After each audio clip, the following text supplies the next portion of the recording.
অবশ্য এখন শয়তানের চেলাচামুন্ডার সংখ্যা কমছে, কমছে না?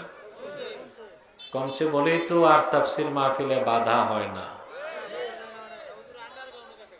আগে তো বাধা দিত। তাফসির মাহফিলের কথা বললে পুলিশ শর্ত দিত 34টা।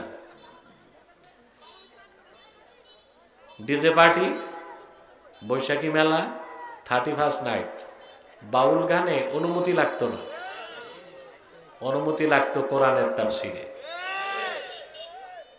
শর্ত দিত 34টা, যেন বিরক্ত হয়ে মানুষ কোরআনের মাহফিল ছেড়ে দেয়। কিন্তু ওরা জানতো না যে দেশের মানুষ আল্লাহর কোরআনের জন্য বুকের রক্ত দিতে পারে, হাজারো শর্ত দিয়া তাদেরকে আল্লাহর কোরআন থেকে সরানো যাবে না। তাই হয়েছে না?